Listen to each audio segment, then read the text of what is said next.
In the autumn of 2013, construction crews digging a foundation trench in Erfurt, Germany, hit something that stopped the entire project cold. Bones, dozens of them, then hundreds, packed beneath a parking lot in the middle of a modern German city. What the workers had struck was a medieval Jewish cemetery, sealed and forgotten for nearly 700 years, dating back to a community that had been wiped out in a single night of violence during the Black Death pogroms of 1349. Local authorities froze the site. Rabbinical law demands the dead be left undisturbed, so researchers had a narrow, urgent window, teeth only, extracted with extreme care before the remains were reburied according to Jewish tradition. Inside those teeth was something nobody expected. Not fragments, not noise. Whole genomes, intact enough to sequence, belonging to people who had lived and died in Erfurt in the 12 and 1300s. It would take almost a decade of careful, painstaking laboratory work before Harvard Medical School and an international team of geneticists could publish what those genomes actually said. And when they did, in the journal Cell, the results did not just describe one buried community. They rewrote the biological history of an entire people, stretching back 3,000 years and forward into the DNA of millions of people alive on the planet right now, many of whom have never set foot in Germany and have no idea their own cells still carry the signature of what happened in that cemetery. Here is the question that sent scientists chasing that signature in the first place. Who, biologically, are the Jewish people, not religiously, not culturally, not politically? In the raw, measurable chromosomal sense, where did they actually come from? And after 2,000 years scattered across Europe, North Africa, the Middle East, Central Asia, and East Africa, what did that scattering actually do to their genes? Population geneticists at Harvard, Hebrew University, Columbia, Tel Aviv University, and research centers across Europe have spent more than 2 decades chasing that question, and the answer they eventually landed on forced a rewrite of what scientists thought they understood about how populations survive exile. Start with scale, because the scale alone should make you pause. The global Jewish population today sits at roughly 16.5 million people. That is about 0.2% of the 8.28 billion humans on Earth. A rounding error in demographic terms. And yet this tiny population has been pushed through nearly every major civilizational collapse in recorded history. The Babylonians exiled them, the Romans expelled them, the Spanish crown expelled them in 1492. Medieval Europe massacred entire communities during the Crusades and the Black Death. The Ottoman Empire absorbed them, then lost them, and through every single one of those ruptures, something kept surviving that had nothing to do with language or ritual or geography. Their genetic code kept surviving. Not perfectly preserved, not frozen in amber, but recognizably continuous, traceable, and shared across communities that had not spoken to each other in over 1,000 years. When genome-wide comparisons became possible in the early 2000s, most scientists assumed they already knew what they would find. Common sense says a population that lived in Poland or Germany for 1,000 years should genetically resemble Poles and Germans by now. A population that lived in Morocco should resemble Berbers. One in Iran should resemble Persians. That is how migration normally works. Time and intermarriage blur populations into their surroundings until the original signal fades into noise.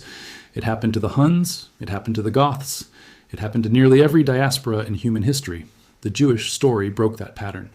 A landmark 2010 study led by geneticist Doron Behar, published with contributions from researchers across multiple countries, examined genome-wide data from 14 Jewish communities alongside 69 non-Jewish populations.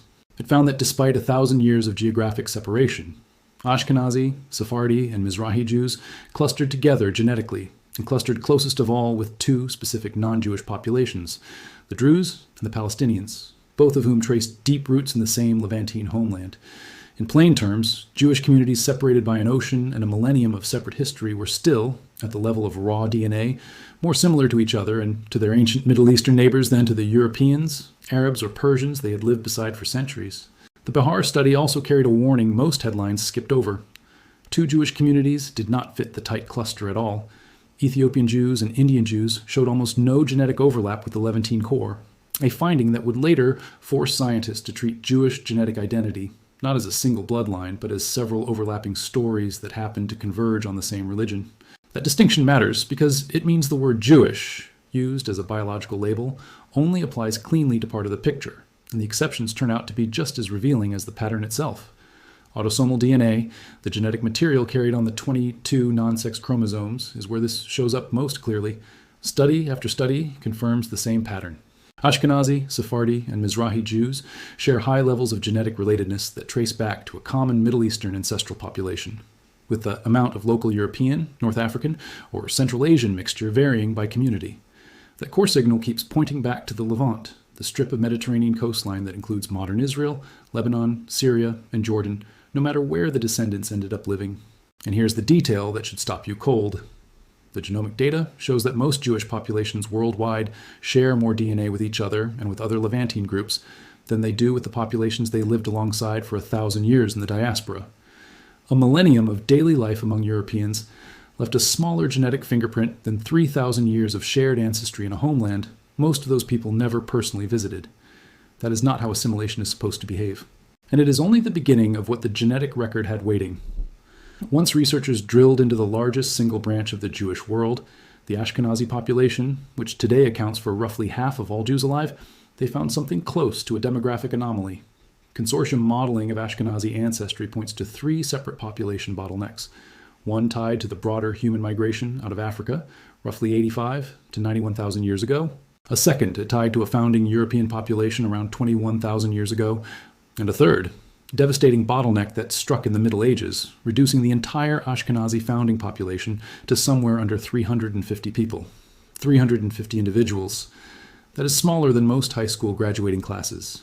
From that narrow base, over roughly 600 to 800 years, the population exploded outward through generations of rapid regrowth, at rates estimated between 16 and 53% per generation, until it numbered in the millions.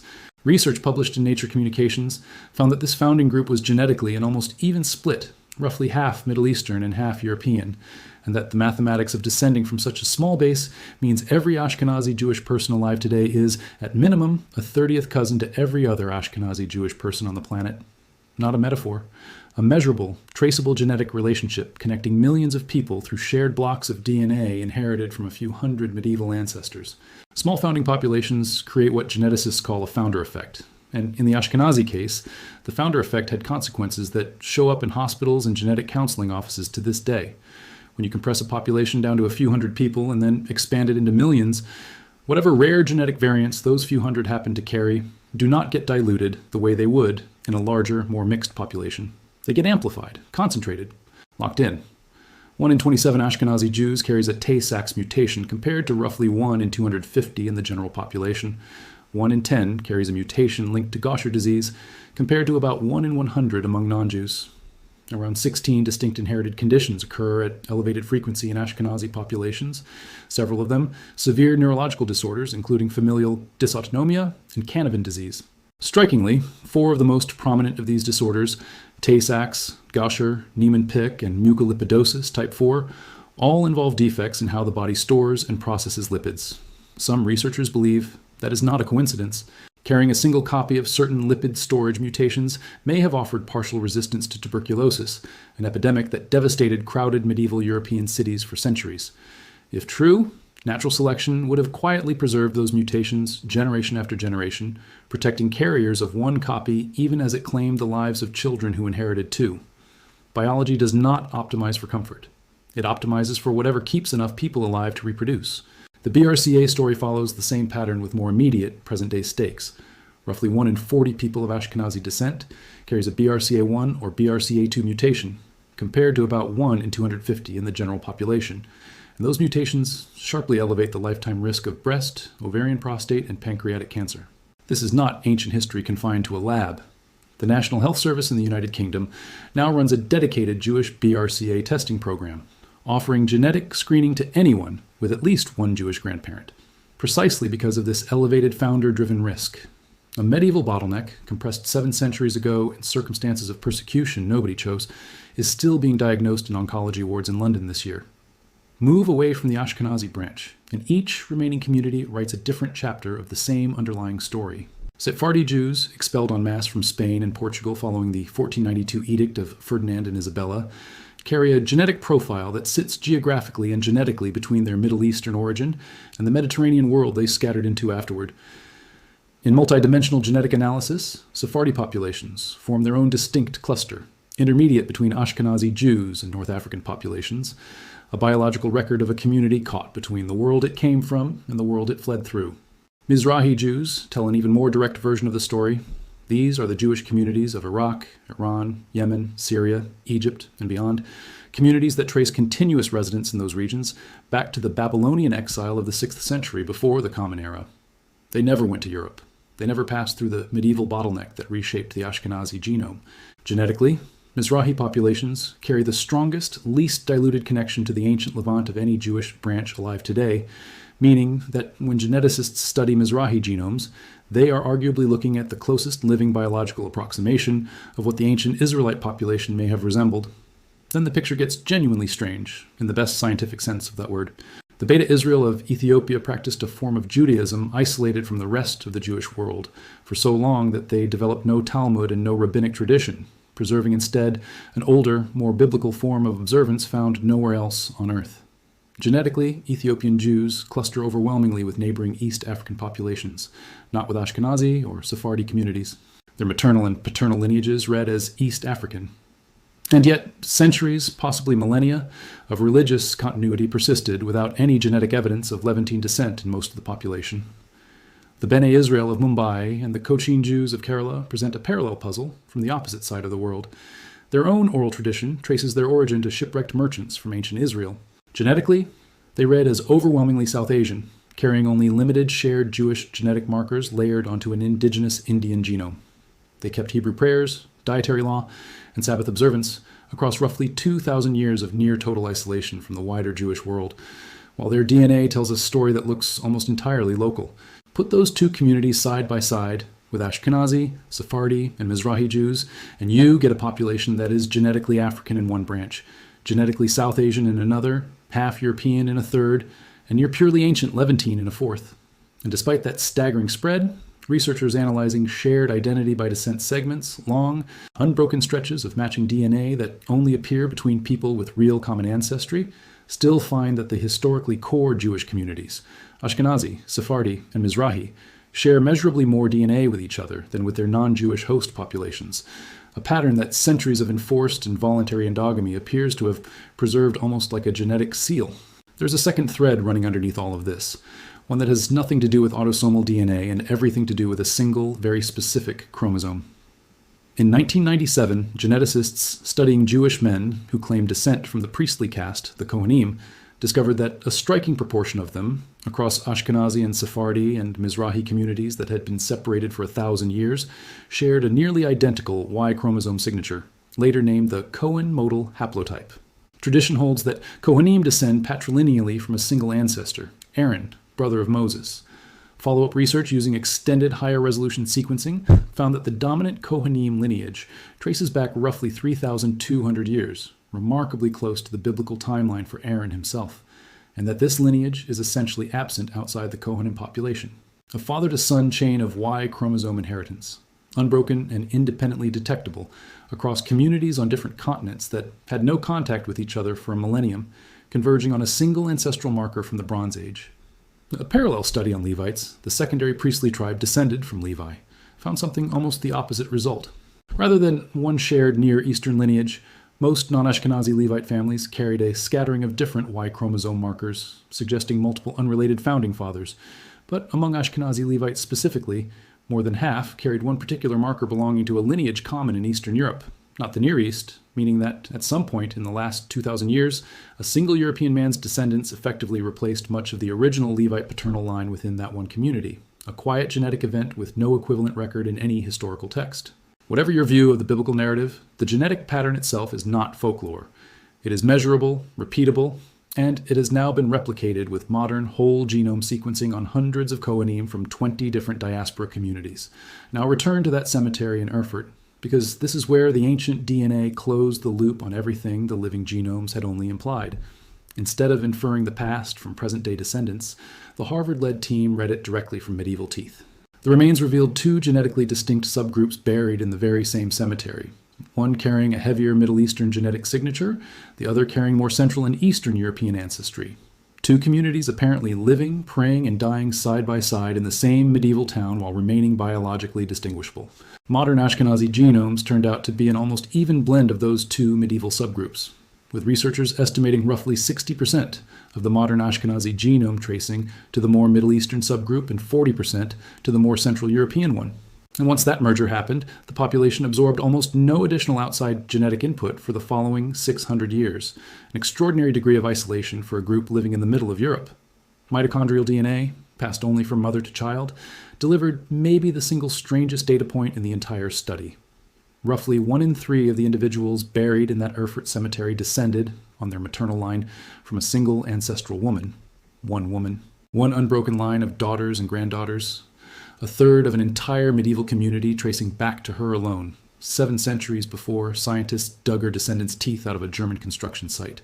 And then there is the detail almost nobody expects. Mitochondrial DNA surveys covering more than 23,000 individuals across East Asian populations and Jewish communities identified maternal lineages in a small number of Ashkenazi individuals that trace back to Eastern Eurasian haplogroups, with an estimated divergence time of roughly 14,800 years ago. The most plausible explanation researchers point to is contact along the trade networks of the Silk Road, connecting the Mediterranean world to China for more than 1,000 years. Those routes did not just move silk, spices, and paper. They apparently moved people, and a faint trace of that ancient contact is still detectable in the Ashkenazi genome today, more than a millennium after the last caravan carrying it would have passed through. Take a step back and look at the timeline the DNA is actually drawing. A 2012 study led by Harry Oster at Albert Einstein College of Medicine analyzed genetic data from 509 Jewish donors across 15 distinct communities alongside more than 100 non-Jewish comparison samples. It confirmed that Ashkenazi, Sephardi, and Mizrahi Jews were genetically closer to each other than to their long-term host populations, all carrying detectable Middle Eastern ancestry beneath varying layers of local mixture, and it calculated that the Mizrahi and Ashkenazi branches diverged from one another roughly 2,500 years ago, a number that lines up almost exactly with the Babylonian exile of the 6th century before the Common Era, when the population of ancient Judea was forcibly split.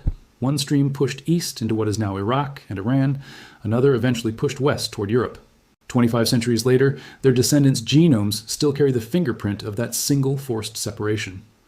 A broader 2020 study went even further back, concluding that modern Jewish populations, alongside other Levantine groups, derive more than half of their ancestry from populations related to the ancient Canaanites, pushing the traceable biological continuity in the region past 3,000 years. This evidence matters well beyond the laboratory, because it lands directly in the middle of an ongoing political argument. For years, certain critics, particularly within anti-Zionist circles, have argued that Jewish communities are not indigenous to the Middle East at all, but are instead the descendants of unrelated populations who converted to Judaism centuries after the fact, disconnected from any ancient homeland. The accumulated genetic evidence from autosomal genome comparisons to Y-chromosome lineages to now sequenced ancient DNA pulled directly from medieval remains does not support that claim. What it supports instead is a more complicated and more interesting story: ancient regional origin, catastrophic and repeated dispersal, partial but never complete assimilation into host populations, and a level of biological continuity across 2,500 years of exile that has no clean parallel among other diaspora populations of comparable size. So how does a population this small hold onto genetic cohesion across 24 centuries and half the planet's landmass? Part of the answer is social, not biological. Endogamy, marrying within the community, kept the genetic boundaries intact generation after generation. And in one of history's crueler ironies, persecution reinforced that same endogamy. When surrounding societies made intermarriage illegal, socially catastrophic, or simply unthinkable, they were, without intending to, helping preserve a genetically distinct lineage even while trying to destroy the community that carried it. The demographic numbers make the resulting expansion look almost impossible on paper. The Ashkenazi population is estimated to have grown from around 50,000 people at the start of the 15th century to roughly 5 million by the start of the 19th century. 50,000 to 5 million in 400 years, an explosive population sprint launched from one of the narrowest genetic bottlenecks ever documented in a human population, which meant every founder effect trait, every rare mutation carried by those original few hundred people, got copied and amplified across millions of new descendants faster than it would have in almost any other population on the planet. And the genetic signal does not stop at the edge of people who identify as Jewish today. Researchers studying carriers of BRCA mutations found that among nearly 2,000 people who provided self-reported ancestry information, 21% did not report any Jewish ancestry at all, yet more than half of that same group carried detectable Ashkenazi Jewish genetic ancestry in their DNA. Centuries of conversion, forced or voluntary, intermarriage, migration, and deliberately hidden identity did not erase the signal. It simply pushed it below the surface, where commercial DNA testing is now bringing it back into view for people who had no idea it was there. Families in Spain and Portugal descended from communities forced to convert during the Inquisition 5 centuries ago. Individuals across the Americas who discover Ashkenazi markers with no family memory attached to explain them. People whose grandparents buried the story so deeply that even they never knew what their own cells were still carrying. What the researchers explicitly did not find is just as important as what they did. Nothing in this entire body of research supports any notion of racial hierarchy, and nothing supports the idea of a genetically superior or inferior population. What decades of genome-wide studies, disease frequency data, Y-chromosome analysis, and now ancient DNA sequencing actually describe is something considerably stranger and more human, a population reshaped by one of history's most unusual collisions of catastrophe and continuity. The bottlenecks were real and often brutal. The persecution that helped cause them was real. The resulting concentration of hereditary disease is a genuine, measurable medical burden carried by millions of people today, and the possible protective trade-offs, like tuberculosis resistance, remain an active, unsettled area of research rather than a settled fact. None of it maps onto the crude racial frameworks that anti-Semites and, at different points, certain extreme nationalist movements on more than one side have tried to force onto Jewish genetics. The actual data is more specific, more contingent on historical accident, and ultimately more human than any of those frameworks ever allow for. What this research reveals, at the widest scale, is how biology itself functions as a kind of historical archive. A single founding population of a few hundred medieval people left a genetic signature still detectable 30 generations later in millions of descendants. A single medieval woman's mitochondrial line still shows up in a third of an entire community's remains. A trade route abandoned centuries ago still left a faint genetic echo that a modern lab can detect. Every human population carries some version of this kind of record buried in its cells. What makes the Jewish case unusual is not that the record exists. It is that a specific, repeated, and often violent history of dispersal and enforced separation made that record unusually legible, unusually distinct, and unusually possible for scientists to trace with precision across 3,000 years. A 2025 mitochondrial DNA analysis found that fewer than 15% of individuals in a large Ashkenazi sample carried maternal lineages that entered the population after its medieval founding, confirming with the newest available tools that the maternal genetic core of Ashkenazi Jews remains ancient, remarkably stable, and predominantly Middle Eastern in ultimate origin. So the original question, who biologically are the Jewish people, turns out to have an answer that is at once precise and unfinished. In the majority, they are the genetic descendants of an ancient Levantine population that scattered across 6 continents, absorbed local influence at wildly different rates depending on where history sent them, survived bottlenecks that would have erased most populations of comparable size, and left a biological record durable enough to be read 3,000 years later from a cheek swab in New York, a blood sample in Addis Ababa, or a tooth pulled from a medieval grave outside a parking lot in Erfurt. What the science still cannot answer is the harder question sitting just behind it. What does it mean for someone who spits into a tube and discovers Ashkenazi ancestry they never knew they had? What does it mean for the Beta Israel of Ethiopia, whose genome reads as African, but whose religious practice has been recognizably Jewish for centuries?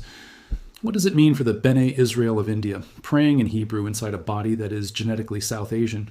Is a people defined by culture, by shared history, by faith, or by a sequence of base pairs nobody consciously chooses and nobody can undo? The DNA offers extraordinary precision about where these communities came from. It offers no simple answer at all about what that origin should mean to the people carrying it forward. And that gap between what the genome can measure and what human beings still have to decide for themselves is exactly where the most interesting questions in this story are still waiting.